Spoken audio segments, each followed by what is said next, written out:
Hello and welcome back to CBR MTG. My name is Angus Mackay. I'm joined here by Jake Sims. Hey guys. And we're watching you, Jake Sims, on Jund versus Adam Ramsey on Green White Bogles. Jake, how's this matchup? This matchup is very poor for Jund. Having Leyline of Sanctity in the main board, and obviously their hexproof creatures lines up very bad for my Thought Seizers and my targeted removal. Yeah. So It's funny. It's funny with the Leyline of Sanctity. That's been sort of a pretty new addition since Bloodbraid Elf got unbanned. And I mean, we're deep in the throes of it now. Like Bloodbraid Elf is well and truly in the format, but Green White Boggles has had to keep up in the best way they know how, which is anticipating Jund and going, well, maybe I'll just play Leyline mainboard. That's it. It's not even just for Jund. It's just for any lots of matchups. It's very relevant against Burn, for example. Just totally super relevant. Yeah, the games where it's bad, it's very bad. But yeah, the matchups where it's good, it's just an all-star. Yeah, for sure. I suppose if you have those 4 slots, then like you may as well, right? Absolutely. And it's not just a dead card if it has no relevance to your opponent. It adds to Spirit Mantle, which is that's the one I was thinking. Is it Spirit Mantle? It might not not be Spirit Mantle. Ethereal Armor. That's the one. The one where you get +1/+1 for each enchantment you control. Yeah. So for anyone who doesn't know, Green White Bogles is a hexproof /aura based deck. So you're putting all of your the best auras on a hexproof creature, and you're just going to smack face with that one. So you're making it very, very big and very hard to deal with. On Jake's side, he's playing Jund, which is a sort of 1-for-1 removal deck. You already know what it is. The best control deck in the format. But you see Adam Ramsey off to a big start right now, playing the Ethereal Armor, as we mentioned before, putting straight onto a Spider Umbra, and like this is basically the perfect turn for Bogles. Yeah, there is nothing I can really do to answer this. The best thing I can do is a turn 3 Liliana, but by then he could have deployed another Hexproof idiot, which he can just sacrifice, or maybe a fetch land to fetch out the Dryad Arbor, which is basically what it's there for. Yeah, exactly. And I think something that I've seen before, it's either a budget consideration or if you just didn't want to play Leyline mainboard, is you could play the Cartouche of Solidarity, which just makes you a 1/1 soldier, and that leaves for Edict fodder as well. So what are you thinking from here? Because we don't have Assassin's Trophy in the format yet, are you thinking of trying to get rid of some of these auras, or are we just going to try and race, or how are we going to deal with this matchup? Liliana, that's all I'm thinking of at the moment. Yeah, for sure. Of course, the Scout does have an Ethereal Armor on it at the moment. Not the Ethereal Armor, As Spider Umbra, there comes Spirit Mantle coming on now, giving a protection from all creatures, which usually just a one-of in most decks, but it seems pretty good. It just gets +1/+1 protection from creatures, but just being able to either fly over the top with Griff's Boon or have protection from creatures, like you can just guarantee this damage, and this can be a sort of deck of great contention against most Magic players, because like there's not much that you can do right now. You have one of the most effective interactive decks in the format, and Adam doesn't even care. No. He's just turning his creature sideways.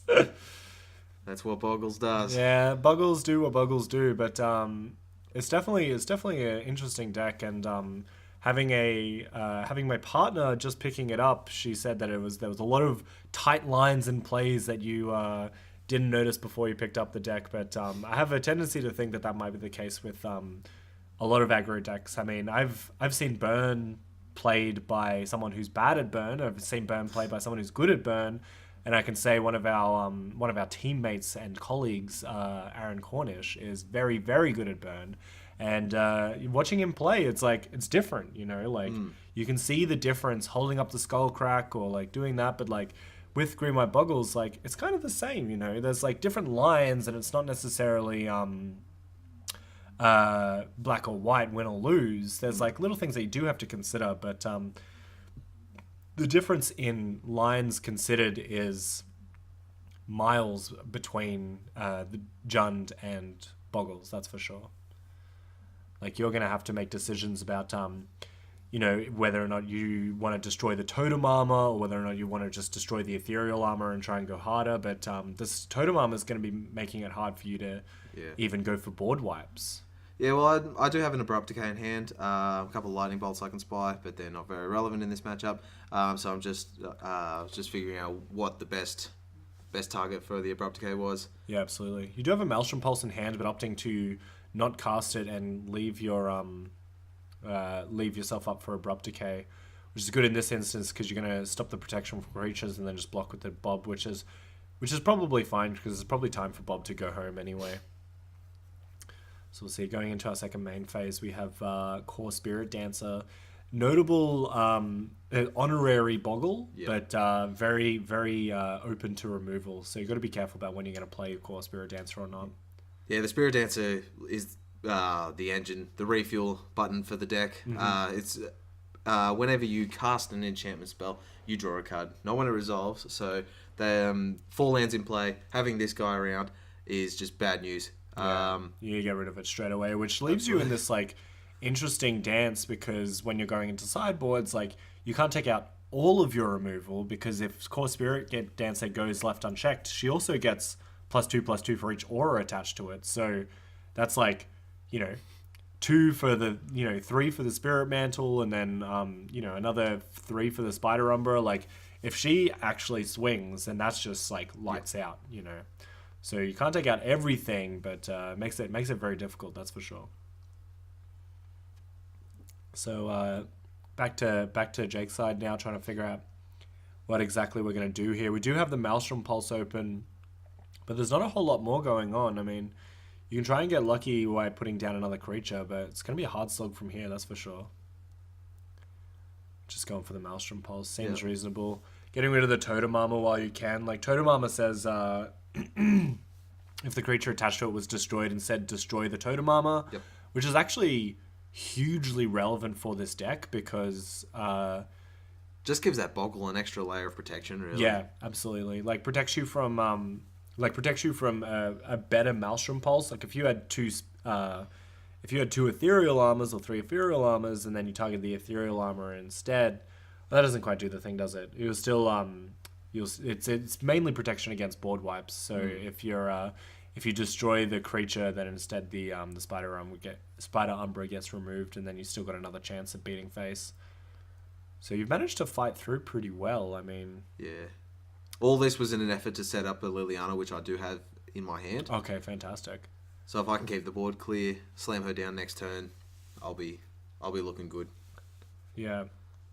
I mean, you did have to get pretty lucky to not get that turn 1 Leyline, but speaking of which, never mind about the Leyline plan. The Liliana plan, it might be out the window now, but you're almost at a point where you could possibly start racing if you had. Maybe if you wheeled a Bloodbraid Elf into another creature, then you'd be able to send out some blockers. But there is a possibility. I mean, we're going to be ticking down now, getting rid of the second Boggle. But, I mean, you've been 2-for-1ing your opponent all day, basically. Well, I guess it's just a better 1-for-1. But you're leaving Liliana on the battlefield, which is just going to force Adam to play every card that he has in his hand. And Liliana's going to gladly tick up every turn. Yeah, the question here is, does he want to ignore Liliana and just beat face, or does he respect her enough? No. No respect for Liliana. I mean, I suppose, like, you still have 2 turns before Liliana effectively gets rid of the Glade Cover Scout, because you'll have to tick up once and then tick down again. But, I mean, you're on 2 life. It's only 1 more hit. Adam probably thinks that he can survive 1 more turn. But it'll depend on what's coming out of your side. Dreadbore. Not quite good enough. Yeah. There was lots of things that you could have hit. I don't think Dreadbore was one of them, unfortunately. So there was a small percentage of good cards I could have cascaded into just then. But I mean, even twisting into a Tarmogoyf or maybe even any blocker would have been fine. You just block, and then you can start attacking with Bloodbraid Elf while... this, but I think as long as Adam doesn't top deck anything relevant, you might be able to never mind. I was going to say you might be able to tick down with Liliana, but it looks like Liliana's going to say lights out from here. Or he's just gone straight for face. That also works. Yep. So Bloodbraid Elf preventing one of those damages, and then leaving the Glade Cover Scout to get in for 2 and 1, so get in for 3 over the top of you, which is just enough. So, I mean, lucky he did.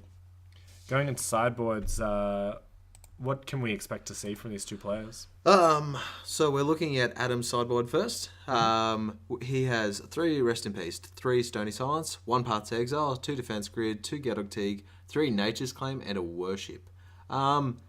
So we know that he brings in the Rest in Pieces, obviously good against Junt, shrinks my Tarmogoyfs, stops any Colligan's Command kind of recursion, and he also brings in that 1 copy of Path to Exile, which is more than fine, just taking care of your Tarmogoyf for a problematic Bloodbraid Elf. Yep. Seems more than fine. My sideboard, I have 2 Anger of the Gods, 2 Grudges, 2 Collective Brutalities, 1 Dampening Sphere, an Engineered Explosives, 3 Fulminator Mages, 1 Kitchen Finks, 1 Liliana, the Last Hope, and 2 Nihil Spell Bombs. I bring in the 2 Anger of the Gods.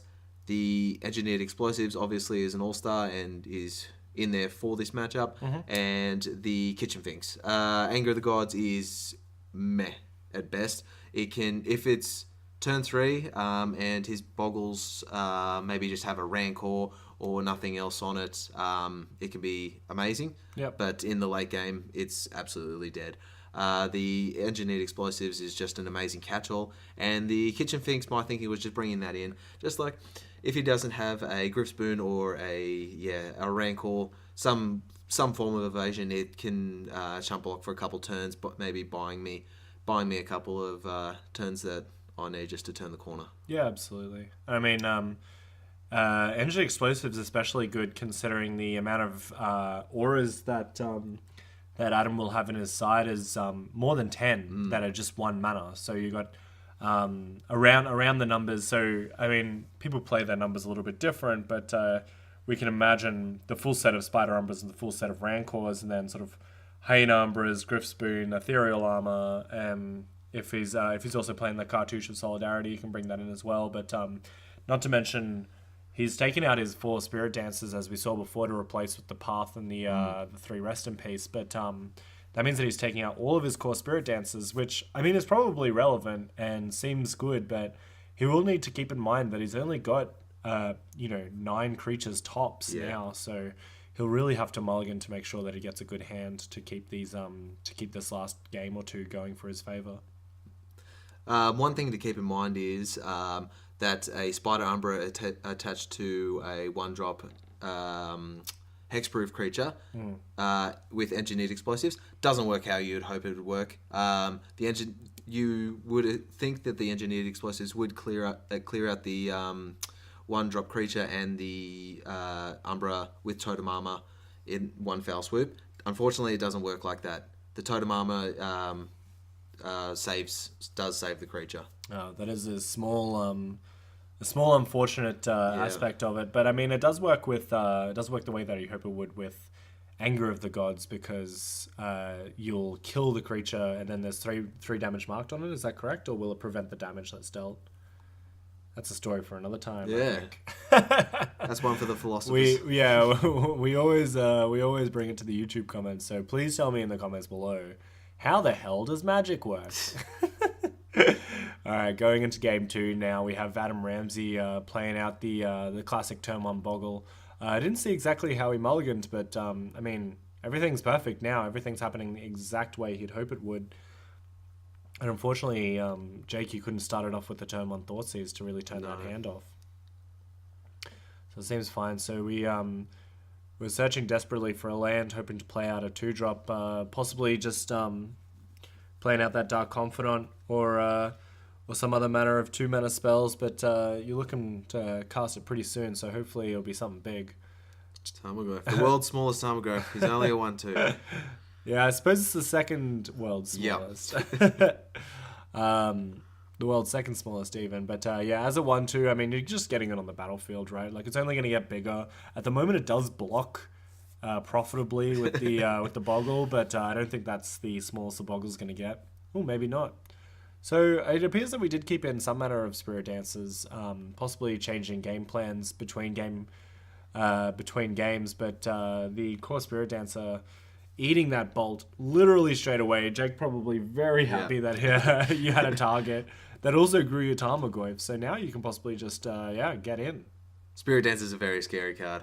That's very true, and I mean, Spirit Dance is hard in these highly interactive matchups because you could play it on turn 2 and then just pray, but it seems like the best option is to play it on turn 3 and then just play an enchantment immediately, or play it on turn 4 and then play one, and then if they don't respond, play another one. Kind of like the Tireless Tracker approach. You don't slam it on turn 3 and then hope. You slam it on turn 4 and then play your land for turn. Yeah, exactly. This is a very interesting hand from Adam. I mean, I thought he took out the core Spirit Dancers, but now his hand is absolutely overflowing with Spirit Dancers, so it'll be hard for him to get to do anything. But I mean, it appears like he still has another couple of lands in hand, so he will really need for this Spirit Dancer to resolve and be good, because his hand isn't looking very good right now.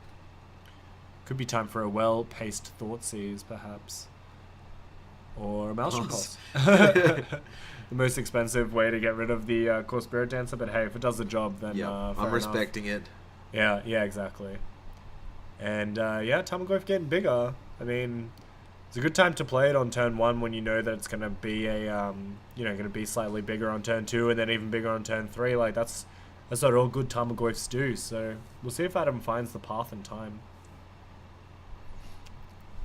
Otherwise, he could just run out of chances, because this Tarmogoyf is putting down a serious clock. We'll have to wait and see. Adam Ramsey fetching out a Temple Garden, tapped. An interesting choice, but I suppose I can respect it. It means, I mean, it really sort of telegraphs to you that he doesn't have much going on in his hand, because, like, if he played the Windswept Teeth, fetched it immediately, then played a land, then you'd be like, okay, well, this core Spirit Dancer is going to come with a couple of enchantments. But he just went straight for the Windswept Teeth after playing it, so he may have enchantments in his hand. Well, now he's saying that he definitely doesn't, because we're not even seeing anything come onto the Slippery Boggle, so not even an inkling for trying to block this Tarmogoyf, possibly realizing that he's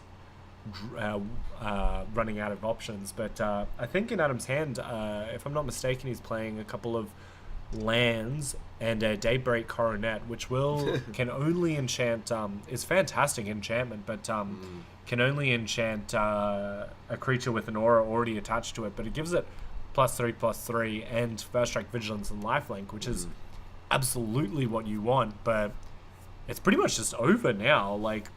The secret text on Daybreak Coronet is if you destroy the other attachment, basically 2 for 1.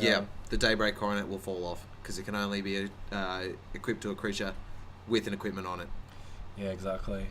So Brimaz will be taking a bunch of extra enchantments with him if is that Brimaz on the art? God, it could be. Anything could happen with the power of friendship. So going into game 3 now, the flavor text has got Brimaz's quote on it, so yeah, alright. God, it could be anyone. But going into game 3, it looks like Adam's going to go back to that, go in for those rest in pieces and then hope for the best, I suppose. But it's definitely a very common thing with Magic players, and it's not a bad thing necessarily, but can cloud your judgment a little bit. Just that, yes, rest in peace is pretty good, but you tend to have your judgment just a little bit clouded because something killed you. So. Like, Adam got killed by a Tarmogoyf, and he's probably thinking now, maybe I should bring in more rest in pieces, because, I got killed by a Tarmogoyf just then. A Tarmogoyf would have been a 0/1 if I just had a rest in piece on the battlefield. Unfortunately, his problem wasn't the fact that he didn't have a rest in peace on the battlefield, was that his hand was absolutely garbage. Yeah. And there wasn't much that he could do about just that Spirit Dancer never really took off. Yeah, exactly. Which is very unfortunate for him, but I mean, that's the life that you live with these sort of balls to the wall aggressive decks. Like, you give up card selection for redundancy essentially, and the fact that Adam's deck does everything that it wants to do within the first few turns, then he has to give up the fact that he might just be top decking, and there's nothing that he can do about it. So some people don't like that way of playing. I love it. Doing the most powerful things in Magic is what I'm all about. But I can definitely see the want to have the most control. Card manipulation and exactly. Exactly. So what are you hoping to come out of Game 3? Like what now that you're equal and you've gone up that second game, how do you hope to play on the draw? I just don't want to catch a turn 1 creature and then he manages to two enchantments on turn 2. One of them probably being the Daybreak, not the Daybreak Coronet, the Ethereal Armor, plus like a Rancor or something like that. Just something where like even a turn 3 Liliana will be too slow. The damage will be done. Yeah, for sure. Just one of those explosive Bogles early turns. Do you consider going down Thought Seizers depending on whether or not you're on the play or the draw? Because I can imagine that it would be less effective when you're on the draw. Yeah, for sure. From memory, I take out a couple of Thought Seizers. I just want my Inquisitions because they'll hit anything in the deck that's relevant. Yeah, for sure. And yeah, I just don't want to be drawing them in the late game where they have no text, basically. Yeah, absolutely. And you will need to be conserving your life total as much as you can as well. Also that. It looks like you're deciding about what hand you want to keep. I think I see a Grim Lavamancer and a Liliana and a Maelstrom Pulse, but all pretty fantastic cards, but it might just not be good enough, unfortunately. Sending it back might not have the lands in hand to properly make the Maelstrom Pulse on time. And I mean, being stuck on 2 lands is basically the worst thing that could happen to you in this deck because you want to be getting to your 3rd and 4th land right on time.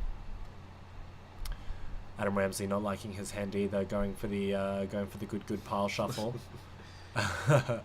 So Adam's new to the scene. A little bit of background. He was playing for quite some time up in the different side of town, and then he came down to play this modern tournament, and then we never saw him again. So if his wife caught him or he mistakenly went missing on the way home, then God.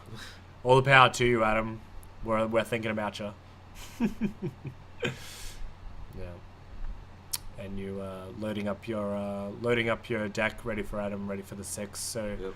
I think being on the play, you're. Oh, that was a messy cut one, mate. That's right. You got to do the mind games with your opponent.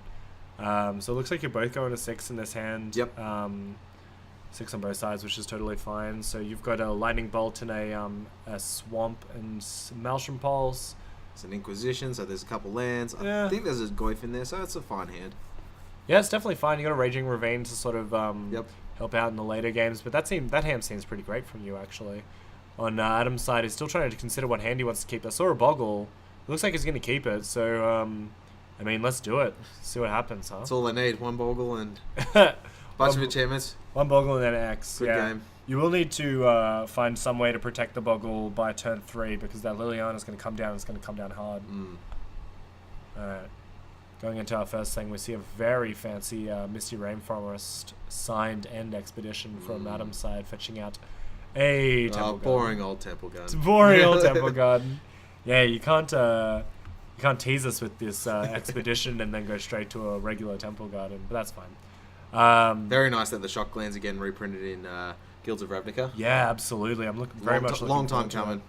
Yeah, it's hopefully we'll turn down some of the prices of these modern decks because they have been creeping up in value, which is fine for most people. But I mean, it's supposed to be the the format for the people who don't want to play Standard and can't afford to play Legacy. So if you make it as expensive as Legacy, then where sort of are you? You know. Oh boy, this Inquisition is pretty good. I mean, I'd probably be even inclined to take the Gladecover Scout, considering it's what's that back card? I think that might be Fog. We have 2 armors, a Gladecover Scout. I think that is Fog. Yeah, it's definitely a Fog. It seems that it was omitted from our original sideboard list, but I see you definitely going. Why is there a Fog in here? And I mean, we'll see. It's it will do the thing, but I mean, I can kind of see it. It's the kind of thing happens in Affinity as well. Like I've seen a couple of lists play Silence, and it's only to like turn your opponent off for literally one turn because that's all you need. Yep. And so I can assume the same can be said for Bogles, where you're just like, I just want to negate one combat step, and then I can win on the next turn. So I'm not sure exactly if that's usually when you're going like aggro versus aggro, and then you bring it in on the draw. But I mean, we'll see what happens. I'm very excited to see this fog in action. I mean, you know about it, so it loses some of its value, but ooh, oh, that's bad. Yeah. Yeah, it cannot get rid of the Slippery Boggle, but can get rid of the double Ethereal Armor that that Adam has played on this poor little fellow. But you know what? He's got a third one. Well, it was lucky that he was stifled on lands a little bit because Yep. he was able to be fine with it. Adam not quite getting the new rules change saying that you must play all your creatures in the same spot and all your lands in the same spot. Ooh, it's like he can hear you. Yeah, exactly. The off-screen cameraman doing the old hey, you're not supposed to do that. It's a fun little rule, but that will give him some protection from Liliana. Yep. And you know, if you're not well versed in the deck and your opponent has an uncracked fetch, definitely keep that in mind when you ask your opponent to sacrifice a creature. Because I'm pretty sure that's the only reason why Dryad Arbor is in that list, if not to just beat face in a very dire situation. Yep. Having a fetchable threat is good, but it needs to be in the right situation because having it cost you a land drop is, you know, can be hugely impactful. Here comes Tarmogoyf. 5/6 isn't nothing. Yeah, The absolutely. Bogle has no form of evasion. It's only at the moment it's only a 2/2. Adam has been struggling for lands, but that Dryad Arbor is now no longer affected by Summoning Sickness, so we could see a few more enchantments making the Bogle outsize the Goyf. Yeah, we'll have to see. I'm not sure exactly what we could be playing, but I think Daybreak Coronet is probably the main one. You're definitely running out of Ethereal Armor, which is unfortunate. You've only got one left, but if you did play another one, it would be 2/4/5, so it would only still be a 5/5. But here comes a Rest in Peace. That's another way to deal with it. Yep. Rest in Peace, obviously being double-sided, two-sided, so it will actually affect his graveyard as well, which he won't care about, but it's actually beneficial because now Goyf is the tiniest Goyf it'll ever be. Yep. And Jund has no clean way to deal with enchantments, so this Goyf is going to remain an 0/1. Yeah, besides the Abrupt Decays and the Maelstrom Pulses, Yep, like there's not a whole lot that you'll be able to do with it. And it looks like you're opting to just block with that Tarmogoyf and instead of taking the beats. So a little bit nervous for your life total, perhaps. Yeah, just stem the bleeding as much as I can. Yeah, definitely. If we see another land off top, we might be able to start casting our 4-drops, which I think at the moment just is just Bloodbraid off. Have you moved away from any other 4-drops in the list? I've seen a couple of lists play even Kalidas. Ooh, I like Calidus. Yeah, I've seen a couple of lists also run Heartmaster of the Fells. I don't know. I haven't really tested those 4-drops. Bloodbraid is the only 4-drop in the deck. I just like being able to cascade into multiple different things and not pass by a Kalitas or a Hunmaster and go, God, I wish I could have got that. That would have been so nice. Jund used to be, what can I play in my 4-drop slot, the deck, and now unfortunately it's been sucked up by Bloodbraid Elf value. But speaking of Abrupt Decays, we decided to go away from the Rest in Peace. It probably just says that the stuff that you have in your hand is no longer affected by the graveyard, so there's no real point in getting rid of the Rest in Peace anymore. You may as well just... It's not my biggest concern at the moment. Yeah, 100%. I mean, Adam's still not going crazy with enchantments, so he probably top-decking a Daybreak Coronet could stay in his hand the same way it did last time. Oh, this is bad news. So, not 100% sure. We're just going to take the 2 here, which is probably reasonable because, I mean, Dark Confidant can block for one more turn if we're lucky, if we don't get the Spirit Mantle. But, ooh, that's a good draw, yeah. Worst feeling cascading into it, best feeling revealing it off the bob. Yeah, exactly. One of the few spells with an X and its converted mana cost in your deck, so definitely pretty awful thing to wheel into, but...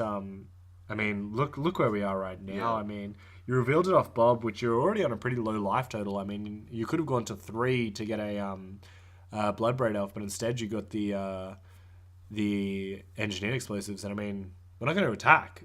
We're just going to wait. The Engineered Explosive is going to do a lot of work here. All right, passing the turn now, and it doesn't look good for Adam. I mean, it doesn't really like. He needs to let the bomb explode, and then I mean, it's just going to force the action. But he needs to have another Bogle in hand. Could be a reason to. I mean, keeping 3 creatures on the battlefield for as long as possible is probably good because you can protect from either a removal spell and Liliana or something like that. But because of the situation that he's in, like, he's not going to be able to just keep the Boggle in hand to protect himself from sweepers. And, like, now he has pretty much no plays. He's just got to wait for you to kill him. And it could happen soon, but with this Dark Confidant on the battlefield. Fortunately, you're a wizard with your absolute human wizard Dark Confidant. Going into your hand now. Could be time for Bloodbraid Elf, considering it's beat down a clock. I mean, your opponent spent a turn not casting any spells, so that's a good time to start turning the corner and, maybe Lightning Bolt and Bloodbraid Elf, but definitely some manner of cascading happening soon. Yeah, here she is.